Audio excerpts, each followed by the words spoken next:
যেহেতু আমরা fill out করতে হয় আমাদের কিন্ডারগার্টেন স্কুল, ম্যাডাম আমাকে না হাত ধরতে হাতটা বলতে কি ম্যাডাম এদিকে আসেন।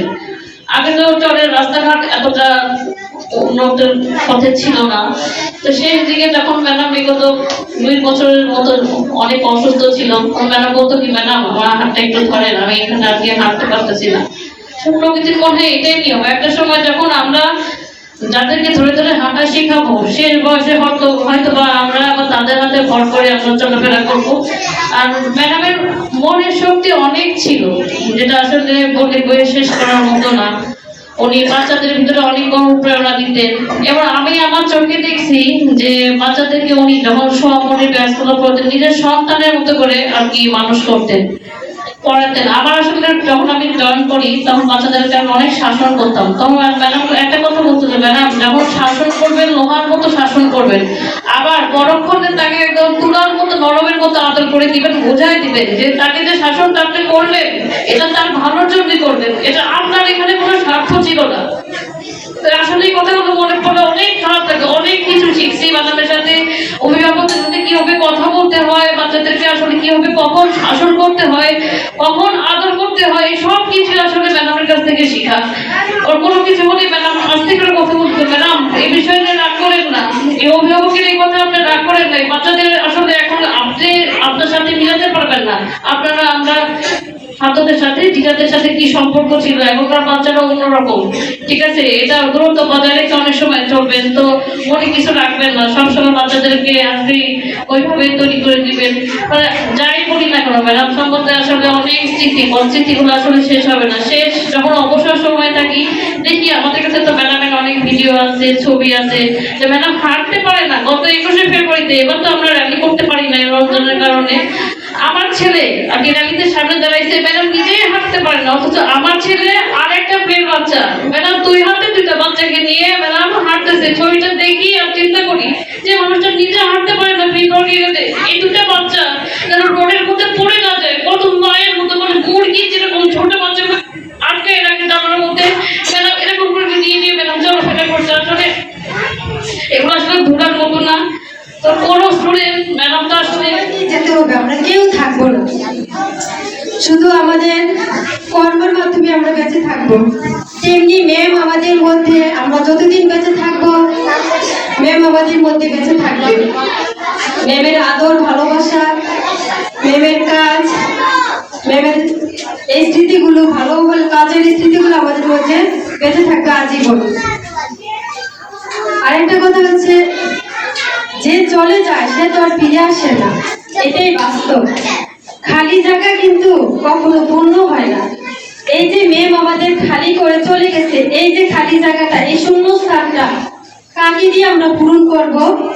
হয়তো কাজ হবে না, কিন্তু এই খালি জায়গা খালিই থাকবে। যত দায়িত্ব করতাম তাকে সহযোগিতা করতাম, বুদ্ধি বুদ্ধিকে সহযোগিতা করতাম, কিন্তু সে এত তাড়াতাড়ি চলে যাবে এটা ভাবি না কখনো। আল্লাহ পাক কার কখন মৃত্যু আসে সেটা আল্লাহ পাকই জানে, আমরা আমাদের কোনো নলেজ ছিল না, থাকবো না, থাকে না। সবাই দোয়া করবেন তার আচার আচরণ যদি কোনো কেউ ব্যবহারে যদি কোনো কষ্ট পেয়ে থাকে, সমস্ত কষ্ট মাফ করে দেবেন সমস্ত, এবং তার জন্য দোয়া করবেন যেন মাকাম দান করে। আসসালামু আলাইকুম। আমি অনেক ছোট বয়সে স্কুলে ভর্তি হয়েছিলাম। যখন স্কুলে ভর্তি হই তখন হয়তো বা অনেক নিয়ম থাকে, তখন আমাদের স্কুলে নিয়ম ছিল হাতটা মানে কানের পিছন দিয়ে আরেক পাশে ধরার। তো তখন আমি এতটাই ছোট ছিলাম, আমি ধরতে পারি নাই। তো আমাদের হেড স্যার বলতো যে না তুমি আর একটু বড় হও তারপরে তোমাকে ভর্তি হতে হবে। তো ম্যামের কারণে আমি স্কুলে ভর্তি হতে পেরেছিলাম। কারণবশত স্কুল থেকে যাওয়ার একটা চিন্তা ভাবনা করি, বা সরকারি স্কুলে যাওয়ার একটা চিন্তা ভাবনা ছিল ফ্যামিলি থেকে।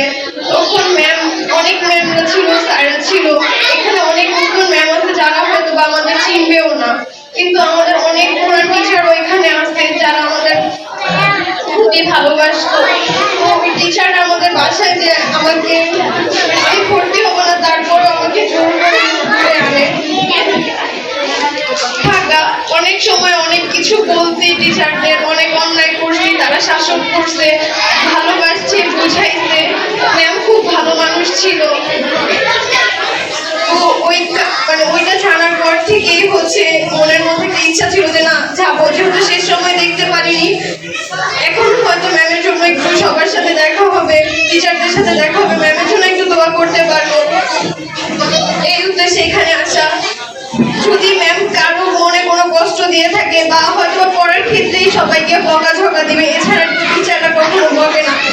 আমাদের ভালোর জন্যই টিচাররা সবসময় আমাদেরকে শাসন করে।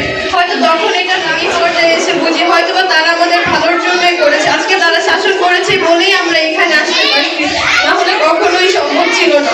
আমি এই স্কুল থেকে বের হওয়ার পরে আমার কিছুদিন পড়াশোনা হচ্ছিল, তারপরে ইচ্ছা হইলো যে না পড়াশোনা করা যাবে না। আমার টিচাররা আমাদেরকে অনেক সাহায্য করতো। ম্যামরা দেখলে বলতো পড়াশোনা করো না, পড়াশোনা করো। ম্যামের সাথে রাস্তায় দেখা হইলেও ম্যাম বলতো যে পড়াশোনাটা করো। আমি একজন বিবাহিত, আমি তারপরেও আমি পড়াশোনাটা রানিং রাখছি। দোয়া করবেন সবাই আমার জন্য। ربنا آتنا في الدنيا حسنة وفي الآخرة حسنة وقنا عذاب النار رب ارحمهما كما ربياني صغيرا رب ارحمهما كما ربياني لبلاء الدنيا وعذاب الآخرة الله خير حافظا وهو أرحم الراحمين إن الله بصير بالعباد مولا كريم يا شموس قدسي ما في صادقين ترجع كارمندات رجال المدينة محمد مصطفى صلى الله عليه وسلم فاكر أولاد حسينه أنا كلاس بيش حاجة كذا بديهم هذا بوشي كلام على شهداء تابعين عين نجم الهادين متقدمين متأخرين متواضعين مؤمنين مؤمنات مسلمين مسلمات رضي الله عنهم আমাদের মা বাবা